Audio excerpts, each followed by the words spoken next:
I keep a small jar of sand on my kitchen windowsill. My husband Henry brought it home from Hilton Head the summer before he got sick.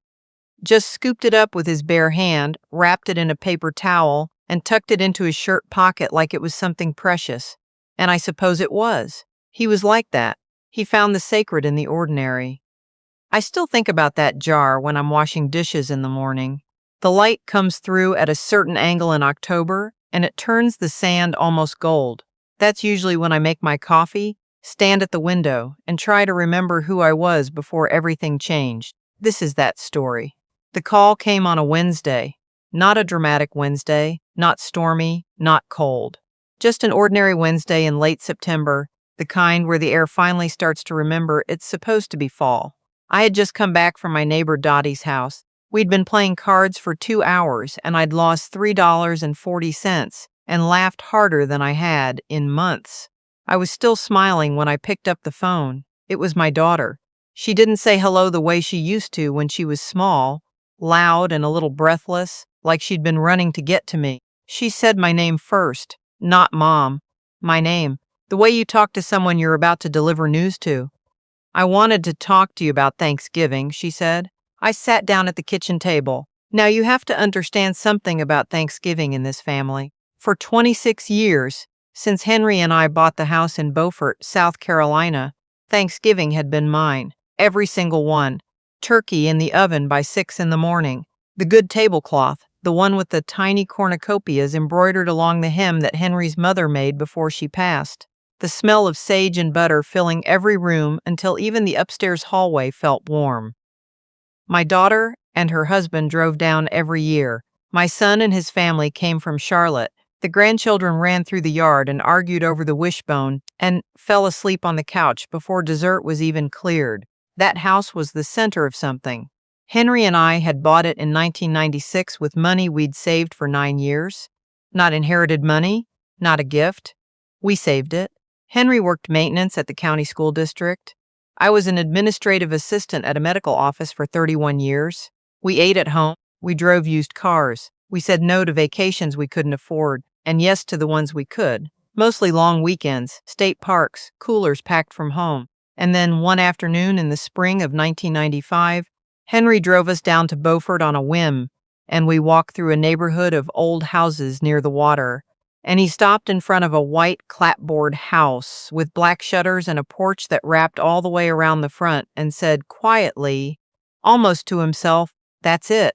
We bought it 14 months later. Henry repainted every room himself. I picked the colors, a soft sage green for the kitchen, warm ivory for the living room, a deep slate blue for the bedroom that reminded me of the sky right before a thunderstorm. He refinished the floors. We planted a garden in the side yard. We built a life there, the kind that takes years to make and that you don't fully appreciate until you're standing in it. Henry died in 2014. Pancreatic cancer, 14 weeks from diagnosis to the end. I stayed in that house because I couldn't imagine leaving it, because he was everywhere in it.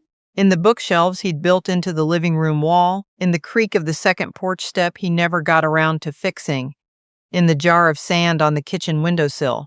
Staying wasn't grief. It was continuation. It was honoring something. So when my daughter called me on that ordinary Wednesday in September and said she wanted to talk about Thanksgiving, I didn't yet understand that she was really calling to talk about the house. "Miles thinks it might be better this year," she said, "if we do it up here." Miles is her husband. They live outside of Raleigh. Nice house, big kitchen, a neighborhood where all the lawns look identical, and nobody waves from porches because the porches are mostly decorative. That's not me being unkind. It's just a different kind of life than the one I've always known. "Up there?" I said. "It's just, the drive is hard on the kids, and Miles's parents are getting older. It's harder for them to travel far. We thought it would be easier." I asked if they were planning to come to Beaufort at all for the holiday. There was a pause. A small one, but I heard it. Miles thought it might make more sense to come down after Christmas, maybe in January when things slow down. I said okay. I told her I understood. And I did, partly. Long drives with children are hard. In-laws with limitations are real. I was not unreasonable about any of this. What I didn't say, what I didn't yet know how to say, was that something in that pause had shifted something in me. I made myself a cup of tea after we hung up. I sat with it until it went cold. I looked at the jar of sand. Henry would have had something quiet and wise to say. He usually did. That was the first change. The second one came in February. My daughter called again. This time, her voice had that particular brightness it gets when she's about to ask for something she's not entirely sure I'll agree to. I'd learned that voice when she was 15 and wanted to stay out past curfew. It hadn't changed much in 40 years. She said that Miles had been talking to some friends at his company, people who had vacation homes they rented out during the off-season. And he thought the Beaufort house could make good money if I put it on one of those rental platforms. Just on weekends, she said, just sometimes, to help with the upkeep costs. I want to be careful here because I don't want to make my daughter sound like a villain. She isn't.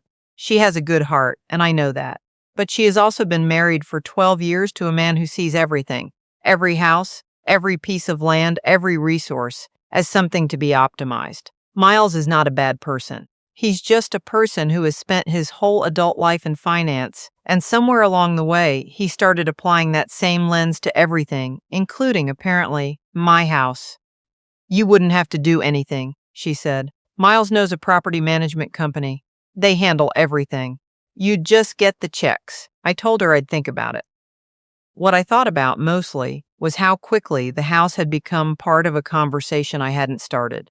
I thought about the way Miles had started at some point, I couldn't pinpoint exactly when, referring to the Beaufort house as the property, not your mom's house, not even the house in Beaufort, the property, like it was a line item. I thought about how my daughter had started deferring to his opinions in conversations she used to lead herself, how she'd stopped calling just to talk and started calling with proposals. How Miles thinks had become the preamble to an increasing number of sentences directed at me. I told her no, not angrily, not with explanation, just, no, I don't want strangers in the house. I appreciate the idea, but it isn't something I want to do. She said okay. But the conversation didn't end there the way I expected it to. There was more brightness in her voice, preparedness, like she had anticipated the no and had a follow-up ready. Well, Miles also wanted me to mention, and this is just a thought, that with the market the way it is, it might be a good time to think about whether the Beaufort house is still the right long-term plan for you. I put my hand flat on the table, a steadying thing. What do you mean by that? I asked. Just that you're in that house alone. And with everything you'd need to maintain it, the taxes, the upkeep, and with how much it's worth now, you could sell it and have real financial security. Put the money somewhere it's working for you. Miles could help you with that. I was quiet for a moment. Then I said, very calmly, this house is my home, sweetheart. I'm not selling it. Of course, she said quickly. It was just a thought. But thoughts, I've come to understand, are never just thoughts when Miles is behind them. The summer came, and my son and his family spent a week with me in Beaufort in June, the way they always did. His kids caught crabs off the dock and got sunburned and ate too much ice cream, and I was happier than I'd been in months. My daughter and Miles didn't come that summer. Various reasons were offered. I didn't push. In August, my daughter called and asked if she and Miles and the kids could use the house for a long weekend in September. I said yes, of course. It was their family, too, in a way. I loved having the grandchildren there. I told her I'd come down and we could all be together. There was a pause. Actually, Mom, Miles thinks it might serve if it's just us this trip. The kids have been really overstimulated lately, and he thinks a quieter weekend without, a lot of people would help. I was quiet for a moment. I'm not a lot of people, I said. I'm their grandmother. It's my house, I know. I know that. It's just, Miles really feels like. I'll come Friday afternoon, I said. I'll stay out of the way. The kids will be happy to see me. The silence that followed was longer than any of the previous ones. Okay, she finally said. But the word was thin, reluctant in a way that I felt in my chest. I drove down from Columbia. I'd been staying with a friend for a few days, on a Friday afternoon in early September. The sun was still high, the marsh grass was that deep late summer gold, and the drive down Highway 21 into Beaufort always did something to my heart. It always felt like coming home, because it was. I turned onto my street, pulled into my driveway, noticed Miles's car, his parents' rental car. I hadn't known his parents were coming, and two vehicles I didn't recognize. I got out, walked to my front door, and turned my key in the lock. The key didn't work. I tried again, checked that I had the right key. I did. I've had the same keychain since 2003, a small brass cardinal Henry gave me. Tried again. The lock had been changed. I stood on my own porch, the porch Henry and I had sat on 1,000 evenings, and I could not get into my house. Through the window, I could see people I didn't know sitting in my living room, in my chairs, at my table. A woman was in my kitchen. I could see her through the pass-through, doing something at my stove. I knocked. It took a few minutes before my daughter came to the door. She looked startled to see me, not guilty, startled, like she'd genuinely forgotten I said I was coming. "Mom, you're here." "I am," I said. "The lock is different." She looked behind her, then back at me. Miles thought it made more sense to have a locksmith rekey it since we're having people here, for security. I looked past her at the people in my living room. Who are these people? Miles's college friends, and their families. He thought it would be nice to do a little reunion thing. "In my house? Mom, my house," I said again, quietly. Not a question, a fact that I needed to say out loud, in my own voice, standing on my own porch. She stepped outside and pulled the door half closed behind her. Her voice dropped. "I know this isn't ideal, but they drove a long way, and the kids are already settled, and if you could just maybe find a hotel nearby for tonight, I want to tell you that I said something strong. Something perfect. I want to tell you I had some response that cut right through the fog of the moment. What I actually did was nod, walk back to my car, drive to a Holiday Inn 11 miles away, check in with a credit card I'd had since 2008, sit on the edge of a hotel bed and stare at the floor for a long time. And then I called my son. He answered on the second ring. I told him what happened, all of it, from the Thanksgiving call in September to the February conversation about selling to standing on my own porch with a key that no longer worked.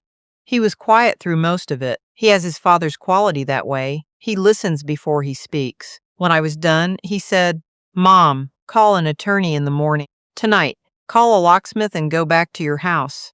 I had not thought of that. I had been so stunned that I had simply left, like a guest who'd been told the party was over. I called a locksmith. He came within the hour. He was a young man, maybe 30, and when I explained, very calmly, "My name is on the deed. I have photo ID. I can show you the property records right here on my phone," he nodded and changed the lock back without hesitation. He charged me $62 and told me to have a good night. I walked back into my house at 9:15 in the evening. Miles's friends were still there. Miles himself appeared from the kitchen, and his face went through several expressions in quick succession: surprise, calculation, and then a kind of rigid cordiality. "We didn't expect you back tonight," he said. "I live here," I said.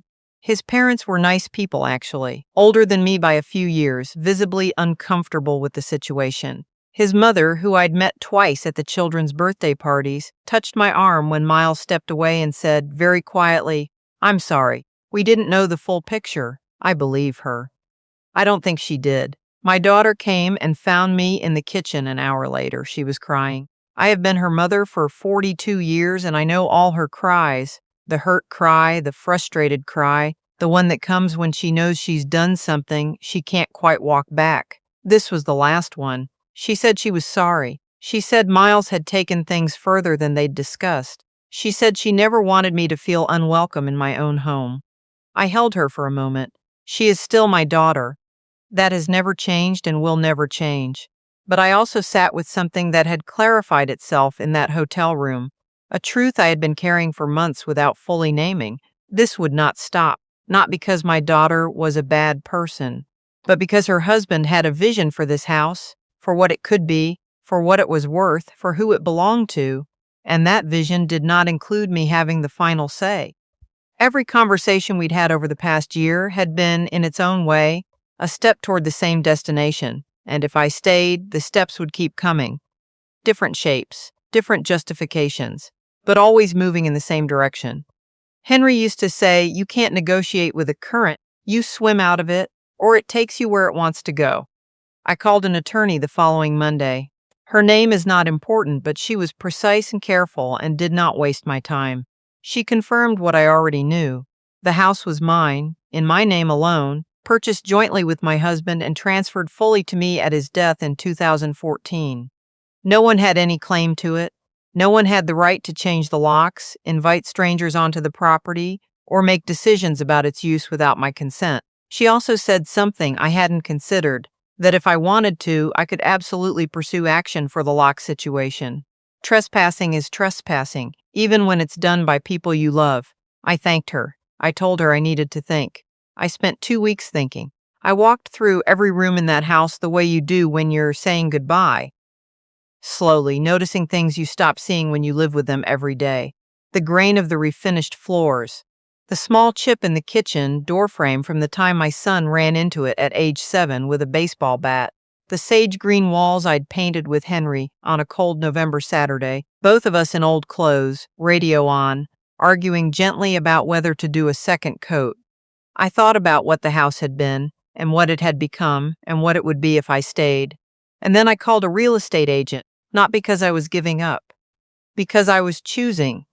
There is a difference between losing something and deciding to let it go. I needed people around me who understood that this wasn't surrender, it was strategy, that I was not going to spend the remaining years of my life fighting for the right to exist peacefully in my own home. I was going to take what was mine and build something new.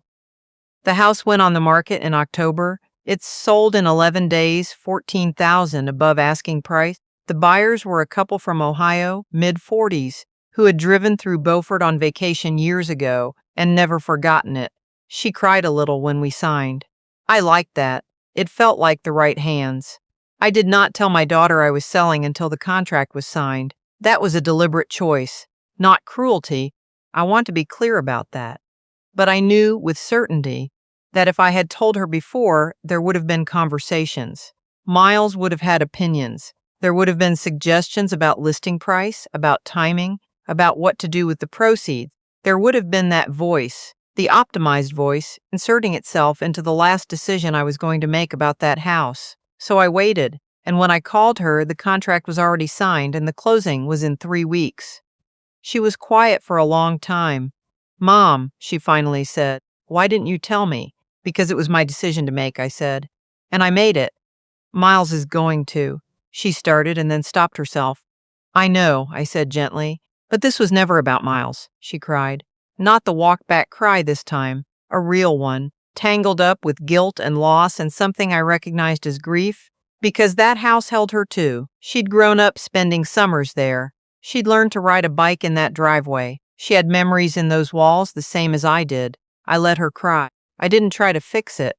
Sometimes love means holding space for someone's hurt without absorbing the blame for it. "I love you," I told her before we hung up.